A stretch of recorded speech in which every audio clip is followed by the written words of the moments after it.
Hello students, welcome back. Students, yesterday we have done the topic guarantee of profit.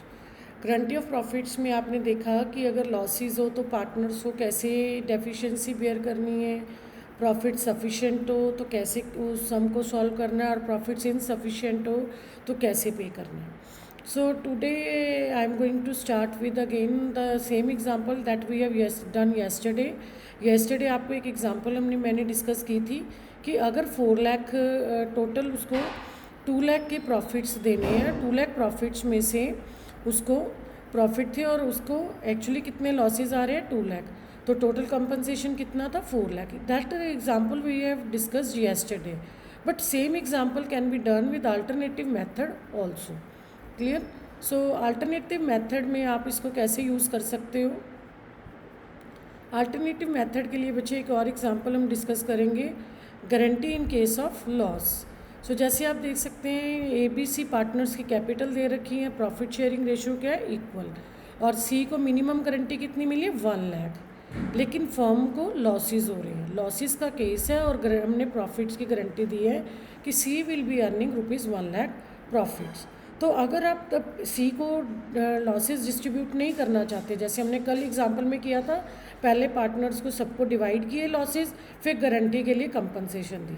आप दूसरे तरीके से भी इस मेथड इस सम को कर सकते हो. इसमें हम क्या करेंगे, देखो लॉसेस जो है, क्योंकि C ने तो सिर्फ प्रॉफिट्स लेने हैं तो C को हम लॉसेस नहीं शेयर करेंगे. हम ये लॉसेस किस में शेयर कर देंगे, A और B में. देखो टोटल लॉसेस कितने थे 3 लाख, पार्टनर्स की प्रॉफिट शेयरिंग रेशियो क्या है इक्वल, सो इक्वल A और B में डिस्ट्रीब्यूट कर दिया. 1,50,000 लॉस होगा A को और 1,50,000 लॉस होगा B को. अब C को, अब इसमें हमने C को कोई लॉस डिस्ट्रीब्यूट नहीं किया.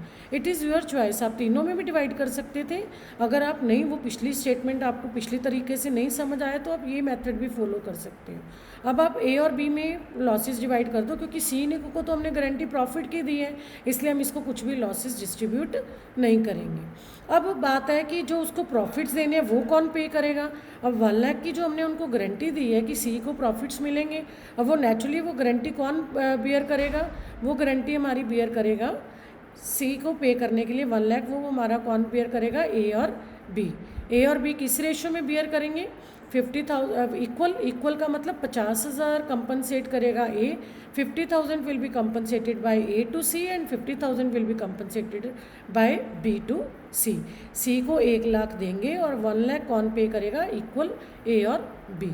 ठीक है. सो अगर मैं इसकी बोलूँ एंट्री पास करो तो एंट्री क्या होगी, A's capital account debit, B's capital account debit to C's capital account.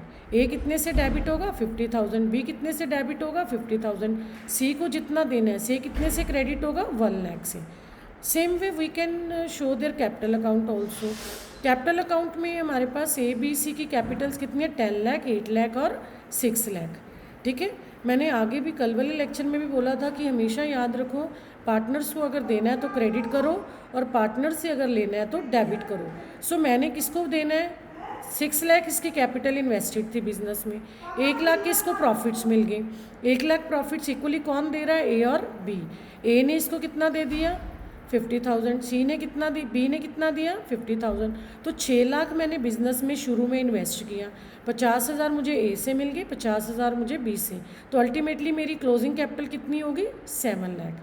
Same way A और B की ओपनिंग कैपिटल शुरू में इन्होंने कितना इन्वेस्ट किया 10 लाख और 8 लाख. 10 लाख में से टोटल लॉस कितना हो गया A को 2 लाख.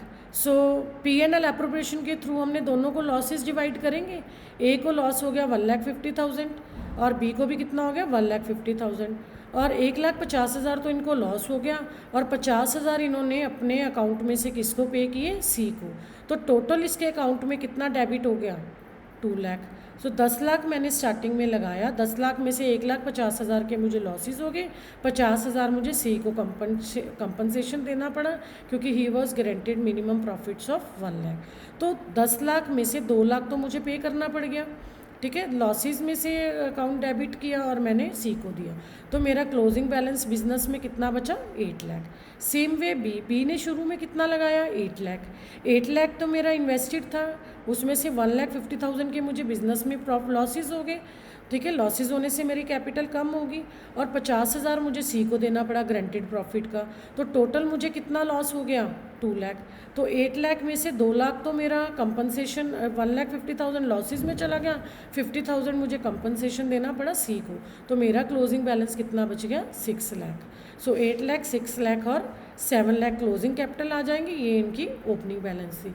तो इस तरीके से भी आप शो कर सकते हो कि लॉसेस को सिर्फ 2 पार्टनर्स में डिस्ट्रीब्यूट कर दो, जिसको गारंटी दी है उसको ना करो, उसको आप डिस्ट्रीब्यूट ना करो। और पिछले जो कल हमने एग्जांपल की थी उसमें हमने क्या किया था, पहले तीनों को लॉसेस दे दिए, फिर उसको लॉसेस का पैसा भी कंपनसेट किया और प्रॉफिट्स का भी, तो 2 लाख लॉसेस का और 2 लाख प्रॉफिट्स का कंपनसेट किया, टोटल कितना किया 4 लाख। इस केस में हमने क्या किया, उसको लॉसेस दिए ही नहीं, ठीक है, सिर्फ उसको कंपनसेशन किस चीज़ की दे रहे हैं, प्रॉफिट्स की, 1,50,000 दोनों दे रहे हैं। होप सो अब आपको लॉसेस वाला केस क्लियर हुआ होगा, ठीक है। सो ये लॉसेस वाला देख सकते हो आप, सीबीएसई सैम्पल पेपर 2019 में बोर्ड ने हमें ये दिया था सैम्पल पेपर में।